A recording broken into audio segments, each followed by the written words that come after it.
Dear viewers and listeners, welcome back to our podcast, NATO Through Time, where we are exploring the long and rich history of NATO in this, its 75th anniversary year, through a series of interviews with important players, both inside NATO headquarters and outside, who have shaped that evolution of the alliance. I'm Jamie Shea, delighted once again to be your co-host. I'm a former NATO official, and I'm also very pleased today to welcome back to the podcast a familiar face as co-host, Ben Wheeler. Ben, it's great to have you back with me. People who are familiar with the podcast will be familiar with you, but for the first-time viewers and listeners, please introduce yourself and say hi. Hi, Jamie. Thank you for having me again. My name is Ben Wheeler. I'm a YouTuber, TikToker, a person with a lot of opinions, and I'm really glad to be with Madam President and you, Jamie. Ben, great to have you back. So, yes, Ben, as you said, our special guest today, we refer to her as Madam President because she was indeed President of Croatia from 2015 to 2020. It is Kolinda Grabar-Kitarović, but she was also Minister of Foreign Affairs. She was Ambassador to the United States, and at a key moment when her country, Croatia, joined NATO together with Albania in 2009. But she was not only a national personality on the European political scene, but also an international figure because she served as the Assistant Secretary General for Public Diplomacy here at NATO between 2011 and 2014. So, Madam President, or Kolinda, as you're known to me, so a very warm welcome to you, and please say hello to our audience today. Hello, everyone. And Jamie, thank you so much for having me. It's great to see you after such a long time. We know that this is going to be a very rich conversation in which you are going to bring a variety of perspectives at different times in NATO's history.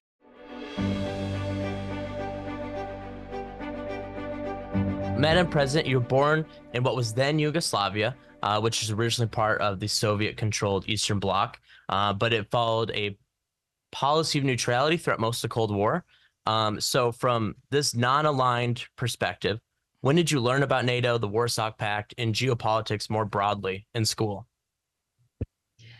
Thank you, Ben. It's good to see you too.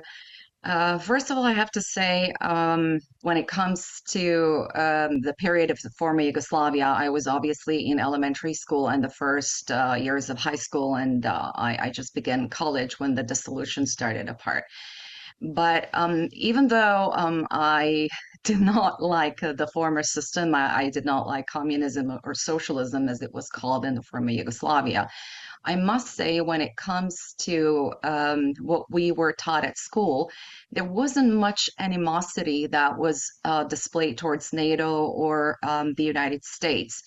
The school system also was mostly focused on facts. So they taught you what you should respond to when they ask you a certain question. So there was no critical thinking.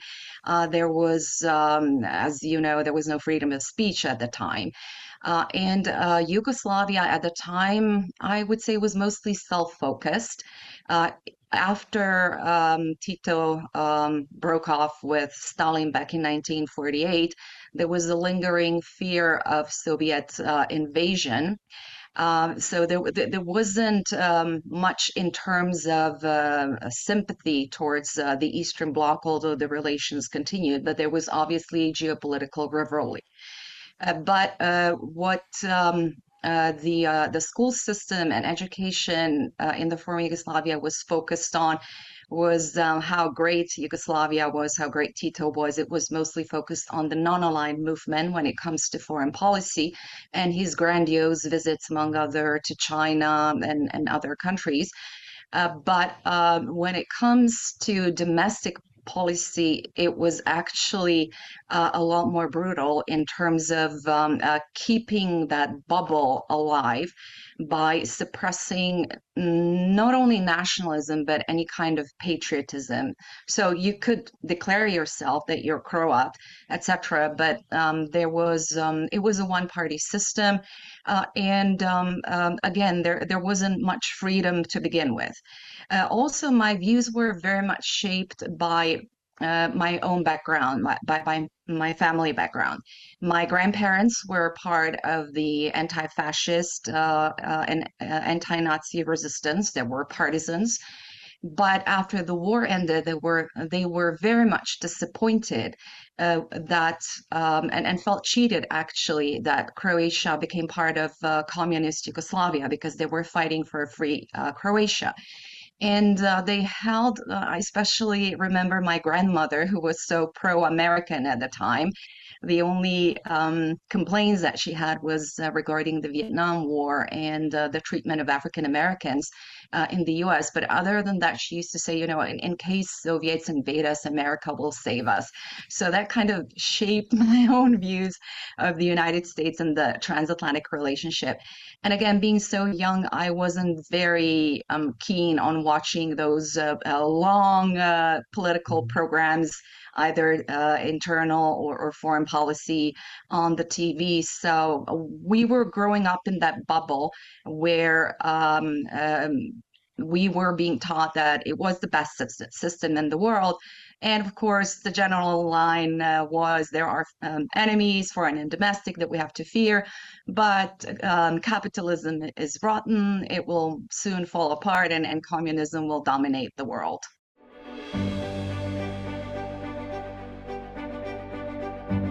How did you feel about the emergence suddenly in 1991 of Croatia as an independent country?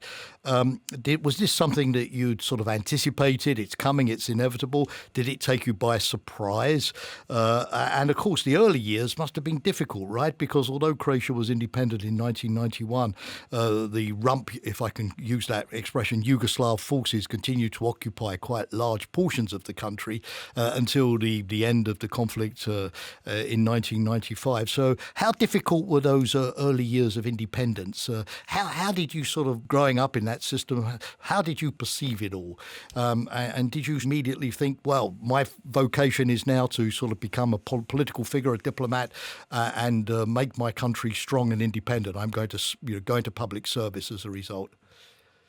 No, I did not think that I would work in the public service, but when the war broke out in Croatia, when the aggression started, I certainly decided to stay in Croatia. Those were very, very difficult years. When I came back from the United States, where I was a foreign exchange student, it was a very important transformative experience that taught me a lot about individual rights, freedoms, liberties, but also individual responsibility, because in the former Yugoslavia, we were always hiding behind some kind of a collective. I also learned in the US a lot more about the conflictual situations, the Eastern Bloc versus NATO, etc. But when I came back from the States, I also realized how unhappy I was with the situation in the former Yugoslavia, and that I indeed had lived in that bubble that had been created by propaganda and then upheld by lack of freedoms. And I became dissatisfied with everything, and things started deteriorating very quickly. It did not so the independence did not come as a surprise, because not many people know we had several attempts at our independence before, including the Croatian Spring in the 1970s, which did not work out, both for internal and external reasons. And towards the end of the 80s, it was getting economically really bad. So what I would like to do is dispel that myth of ancient ethnic hatreds that caused the wars in the former Yugoslavia. That is not true, because, for instance, Croats and Serbs did not fight each other until World War I, when we found ourselves on opposite sides. The underlying reason was the economic situation. And that was the catalyst came with the rise of Milosevic, his Gazimestan speech in 1989 in Kosovo, in which he even mentioned potential battles for the future of Serbia, and the greater Serbian ideology that had been produced by the Serbian Academy of Sciences and Arts, which is the project of the so-called Greater Serbia, and very similar to the project of the Russian world. So the catalyst came in, and I will actually never forget a situation in the US when my European history teacher asked me, she brought a copy of the New York Times, which had a small article on one of the pages inside, which said that the CIA or some other US intelligence agency, can't remember exactly which one, predicted that Yugoslavia would soon fall apart because Slovenia and Croatia were getting increasingly disgruntled by the economic system that they had to finance the rest of Yugoslavia and the lack of liberties. And she asked me whether I thought it was true. And I said, yes, indeed. But at the time, I could not have imagined that it would come so quickly. It was in 1986, and that it would be so bloody. So it was difficult in the beginning because we had to fight for the right to exist. The geopolitical circumstances had changed, so the external situation had changed with the fall of the Berlin Wall. But Yugoslavia was still perceived by many as that necessary buffer between the East and the West, and that was no longer the truth. So when we started fighting for independence, it was explaining to the world that we have the right to self-determination, which was actually embedded in the 1974 constitution of the former Yugoslavia. We came under a very cynical arms embargo, fighting barehanded against one of the strongest armies in Europe. We had to build the entire state system. So I started working for the government. My American family came to Croatia in 1991 and tried to persuade me to go back to the US. But I said, no, if we all leave, who's going to stay and fight for the future and build the country? Well, it's really fascinating for me to hear that, particularly from somebody on the inside. I remember when I was at university, my professor gave me an essay to write, which is that, if and when communism collapses in Central and Eastern Europe, which country will have the easiest transition away from communism towards, if you like, capitalism and liberal democracy. And I wrote this glowing essay saying it's obvious, it's Yugoslavia, because it's not part of the Warsaw Pact, it's non-aligned, there are Western tourists there, and it will have an easy, smooth transition with no violence. I think I got a B+ for it, but with hindsight, I should have got a D-. You certainly, Madam President, had much better foresight in those days than I had.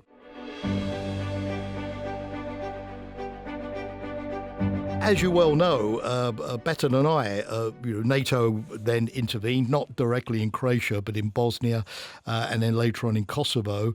How did you perceive at the time those NATO interventions? Did you see them as sort of helpful, constructive, helping to stabilise the situation, or did you take a more negative view? Because I, here at NATO at the time, remember that, particularly in Kosovo, those interventions were quite controversial, using force going out of area, a different role for NATO, difficult relationship with the United Nations and so on. So I'd really, for this podcast, I'd love to have your impressions of, how you saw those NATO interventions. And what was the sort of impact on Croatia? Did they already push Croatia closer to NATO, or was that something that only happened much later? No, our decision to become a member state of the EU and NATO and to go back home, as we were saying, to rejoin the family, it came with the program of independent Croatia. So NATO interventions had nothing to do with it. And from my point of view, and from the point of view of most people in Croatia, Bosnia and Herzegovina, and other parts of the former Yugoslavia, apart from Serbia, and maybe parts of Montenegro, it was very welcome. 4 days ago, following adoption of UN Security Council Resolution 1031, NATO initiated Operation Joint Endeavour to establish a NATO-led implementation force for the Bosnian peace agreement. Today at 11 o'clock, Admiral Leighton Smith, as commander of IFOR, assumed control of military operations in Bosnia-Herzegovina. This is a momentous event. With transfer of authority, the IFOR now consists of 17,000 NATO troops in Bosnia. This represents a quarter of the planned force. The presence of NATO in Sarajevo demonstrates the commitment of the alliance to play its part in implementing the peace agreement last week signed in Paris. As a matter of fact, we had hoped that NATO would intervene much earlier. We were bleeding back in 1991 when we were fighting for independence. Incredible atrocities committed against civilian population. You remember the city of Vukovar was razed to the ground. We were able to defend ourselves and establish that line, that contact line. But about 1/4 of Croatia was under occupation still before the intervention in Bosnia and Herzegovina.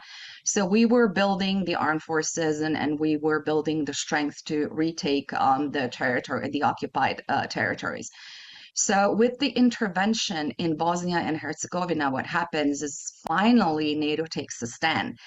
And let me just tell you that the breakup of Yugoslavia might have not been so bloody had it not really been for Milosevic and people around him, because he, as I was later told by the late Secretary Lawrence Eagleburger, literally duped them into thinking that he was a capitalist-minded reformist who could reform Serbia and the former Yugoslavia into a normal state. And by the time they realized the level of atrocities, it was getting too late. And it was at the time it was taking NATO a lot of time to take decisions to intervene.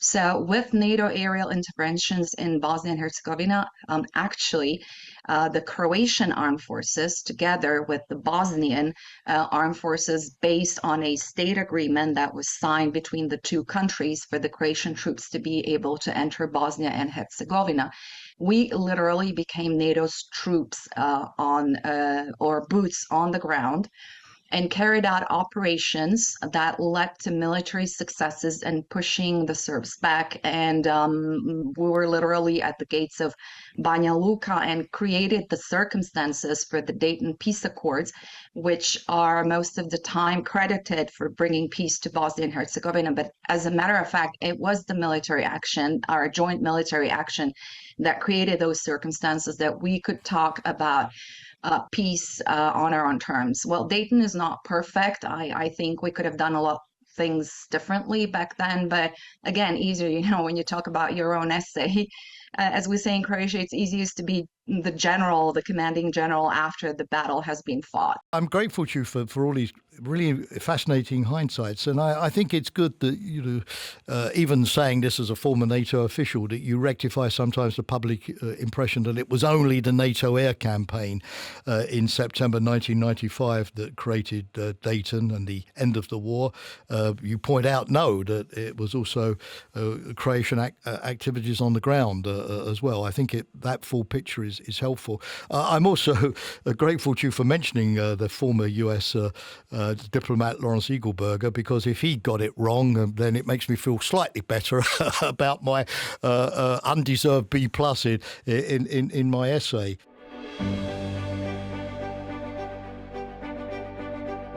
I'd like to just wheel back, if I may, to that time back in 2009 when your country joined NATO. It was the first enlargement of NATO to the Western Balkans. Of course, others have followed.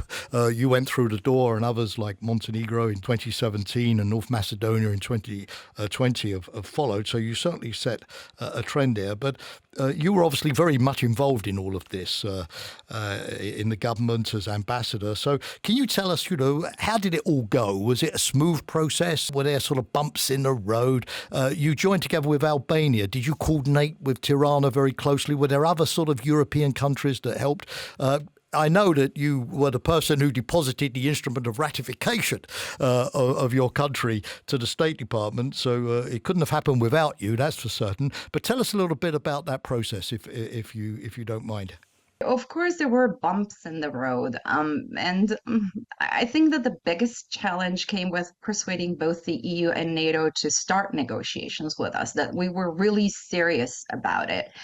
I will never forget the visit that we had with President George W. Bush at the White House in 2006 when I was Minister of Foreign Affairs. And I think that was the time when, after a very long conversation with our delegation headed by the Prime Minister, he basically took that executive decision that the US was going to support Croatia because we're really serious about it. And we had similar situations with the EU.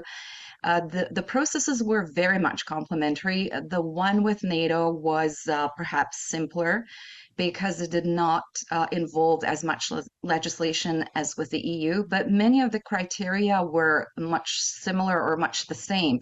And that comes down to the values: democracy, market economy, individual liberties and freedoms. And the accession actually gave us a really good blueprint and a catalyst for the reforms that we wanted to undertake, regardless of EU and NATO membership, as I kept repeating at the time, because we wanted a better life in a better country. We wanted a better Croatia. And just following example of others and learning from others. And that's why we worked with everyone who wanted to work with us. And we wanted for them to share with us both the good and the negative experiences to avoid the mistakes that we have made, and to be able to proceed as smoothly as possible with the negotiations. And today we're equally ready, and we continue to share our own experience with primarily with our neighboring countries. But also, I believe that our experience will be most relevant to Ukraine as well. But when you mentioned the ceremony when I deposited Croatia's instrument of ratification at the State Department, I have to tell you a little anecdote. So I was there with the Albanian ambassador, and my name, Kolinda Grabar-Kitarović, is very complicated. So a lot of people mispronounce it. That's why I usually use just Kolinda Grabar. Kitarović, amazingly enough, is just small kids in Croatia who get it completely right. So the person who was the U.S. official, I will not name him, who was leading the ceremony, so badly mispronounced, actually forgot my second last name, that in the end, he actually called me first before the Albanian ambassador to deposit the instrument and sign the treaty. So technically speaking, Croatia entered as the 27th and not the 28th member of NATO, as the moment when you deposit the instrument of ratification is the moment when you become a member state of NATO.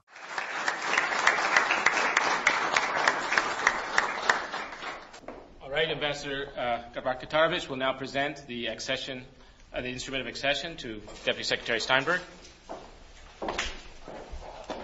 Thank you. Congratulations. Well done.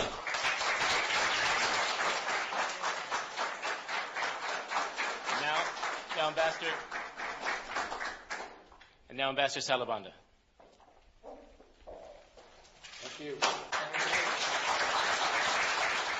Ladies and gentlemen, dear friends, it is such a great honor and a privilege to have presented Croatia's instrument of ratification and to be addressing you today on this historical moment when Croatia has become a member of NATO, fully committed to the values, interests, and principles of all our allies. NATO membership has always been one of the foremost goals of all the Croatian governments ever since we regained our independence. And Euro-Atlanticism has been and will remain one of the basic frameworks within which we realize our national goals. I would like to congratulate Albania as well on our shared success here today. And I believe that this round of enlargement will be very important for the whole neighborhood of Southeast Europe, and that will bring further prosperity and stability to Southeast Europe. We believe that prosperity and stability will be fully realized once all the countries of Southeast Europe become members of NATO and the European Union, and Croatia remains committed to do its utmost to help all of our neighbors along the same path. In a bit over a decade and a half, Croatia has undergone tremendous transformation. And the credit for this goes to the Croatian leadership, but also to the Croatian people and all its citizens. And today we remember also most dearly those who gave lives for our freedom.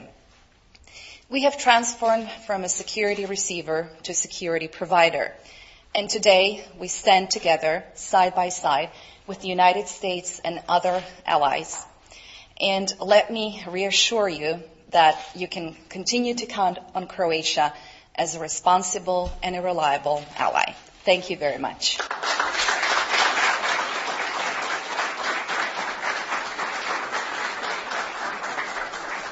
I was really, really good friends with the Albanian ambassador at the time. We worked very closely together. It's always, working as a team always comes in more useful. And that's, the one thing that I learned throughout my life, especially during the war, during the first difficult phases of the war, when I mentioned we were under an arms embargo, how difficult it is to stand alone and what a huge difference it means to stand together. And that is what NATO is all about for me today. We worked very closely with Albania throughout the whole process, not just when I was Minister of Foreign Affairs, coordinating with Albania, our work with our colleagues at NATO, but in particular when I was Croatia's ambassador to the United States, the Albanian ambassador and myself, when we would set up meetings at state or talking to members of Congress, we would always go together and we would argue for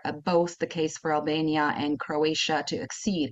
And I think that sent a very important message of how we're going to be sort of behaving when we become a member state of NATO, which means not working for ourselves and not working on our own, but working together and working for everyone.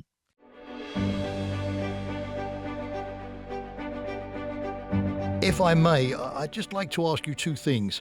The first thing, more geopolitically, is how do you see the situation in the Western Balkans today? Croatia, Albania have joined NATO. Croatia, of course, as you said, is part of the EU too. Other countries now seem to be on their way, finally, towards the EU, even if, to quote a former NATO Secretary General and boss of ours, Jaap de Hoop Scheffer, it will be a long and winding road. But on the other hand, despite the good news, the name of North Macedonia finally agreed with Greece and all of that, there still seems to be these persistent tensions. Obviously, Kosovo, Serbia, the Quo Vadis Serbia debate.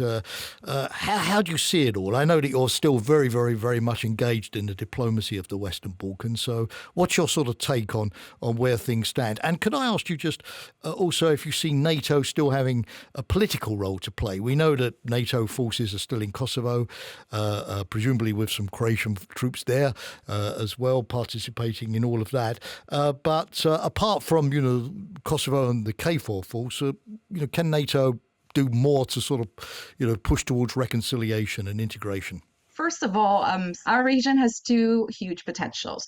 One is the potential to do good things very quickly, which is demonstrated by the fact that we ended the wars and that we had certainly when it comes to Croatia, a very successful process of reintegration, reconciliation, and rebuilding. And we're still working on some open issues in the neighborhood. However, the second potential is to descend into turmoil and bloodshed very quickly as well. And we have to be very careful about that. I am and have always been a huge proponent of the accession of our neighboring countries, all of them, to the European Union and to NATO for those who want to. And I have always pointed to the fact that we need to keep focus on the region, regardless of whether we think there is peace and they are fulfilling or not fulfilling the criteria. We do have to give them a boost and more of an encouragement. Because what has happened is that the process of first and foremost, the EU accession has slowed down and it's opening a dangerous political vacuum that is being filled by doubt, by people. We're losing what we used to like to say at NATO, the hearts and minds of the people. But more dangerously, that political vacuum is being filled by third forces who are not necessarily benevolent to the region, who would like to keep the region away from the EU and NATO. NATO definitely has to stay engaged politically and in all other ways. We have seen whenever we had an incident in Kosovo, although KFOR is not the first responder per se in terms of the hierarchy that we have at the missions in Kosovo, but nevertheless, it's the fastest and most efficient responder. And it has to stay not just for the time being, but for the foreseeable future until Belgrade and Pristina come to an agreement that is actually implemented, and I hope they will.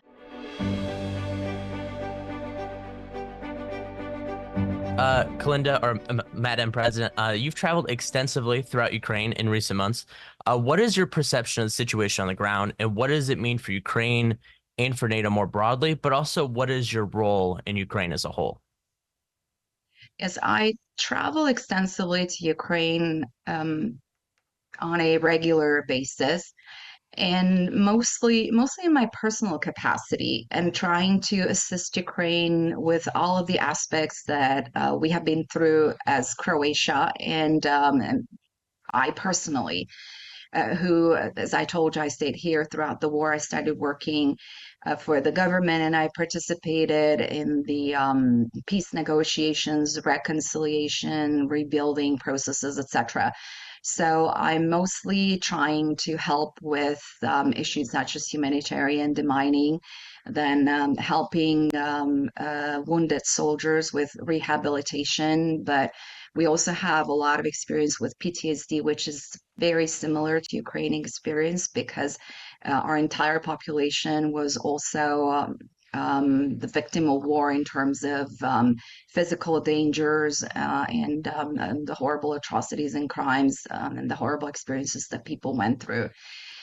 We do a lot with Ukraine on both of those portfolios. And then there are also many other issues. I said that Croatia's experience is perhaps closest to Ukraine's. The wars, especially the outbreak of the war, the reasons for the war are very similar.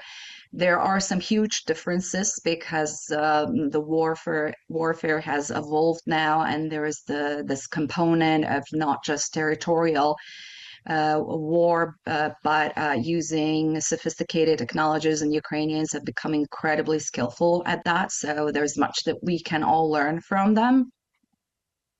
But there are experiences with rebuilding, reconciliation, humanitarian demining, PTSD, and many other issues that we can be really helpful, and also including EU and NATO accession, not just negotiations, but institution building and putting the proper mechanisms in place. I have to say that throughout the past 2.5 years, I see how tired people have become fighting the war for 2.5 years now. However, they don't lack courage, they don't lack determination. What we need to do is continue to stand with them. And we need to be a bit more specific in determining. I don't think it is enough to say now that we will stand with Ukraine for as long as it takes, because it means that we will tolerate for this war to go on for a long time. And there are very clear indications that Russia thinks that the time is on their side. It's not. It's not on the side of Ukraine. The time is on no one's side. Actually, people are dying. Civilians in Ukraine, soldiers, Russians as well. Russia's economy will be crumbling.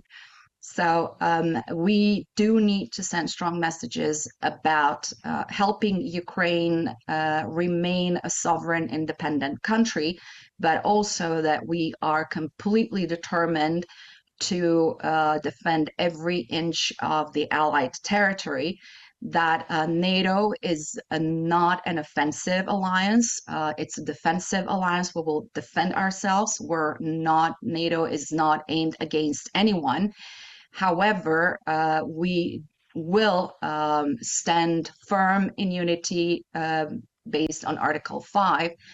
Also, our solidarity and united in the idea that, again, what happens in any part of Europe concerns all of us, and our security is determined by what happens in Ukraine and what happens in other parts of the transatlantic alliance. What does the alliance need to do to prepare for the future, to be equipped for whatever challenges may lie ahead? Well, right now, as we know, the two biggest challenges are Russia, which will remain, which will keep the aggressive posture regardless of when the hostilities end in Ukraine. So it continues to be a long-term threat. The threat of terrorism, of course, but we also have to look at all of the domains. So not just, when you think about war and defense and deterrence, not just land, air, and sea, but also cyberspace, space, and emerging and disruptive technologies. And as you see, there are a lot of attempts at disruption, especially disrupting elections in Europe and turning them in Russia's favor. And a lot of with artificial intelligence, it really has become very difficult to distinguish between the truth and fake news. So these are all components that NATO will have to delve in and will have to keep in mind as we'll look into the future. And I think, maybe a final note on that when we think about investment in defense. Not only does it serve civilian purposes, for instance, and boost the defense industrial base of the European Union as well. Not only have a lot of military technologies being transferred to the civilian sector and have been very helpful in medicine, for instance, and in dealing with emergencies in general. But the fact of the matter is that investing into defense is like investing into insurance. You hope you're not going to need it, but when you do need it, it has to be there. Well, Madam President, Kolinda Grabar-Kitarović, on behalf of Ben and I, a big thanks for joining us today. We've covered in under an hour, but in absolutely, thanks to you, magistral fashion, 35 years of the history of Croatia, of Europe and of NATO. And as I've thought, you have given us a wealth of knowledge, experience, insights, and dare I say, wisdom. It's been absolutely great seeing you again, having you on the show today. You've been very, very generous with your time, even more generous with your intellect. It's great that despite this incredible sort of track record that you have already, retirement is not a word that's in your lexicon, and you're continuing to be active for Ukraine, for NATO, and for our security. So again, on behalf of Ben and I, a big, big thanks to you for joining the podcast. Thank you, Madam President. It was lovely meeting you, and thanks for sharing your stories and insights about NATO. Jamie, Ben, it was such a pleasure to talk to you today. Thank you for the invitation, and goodbye, everyone. Hope to see you again soon.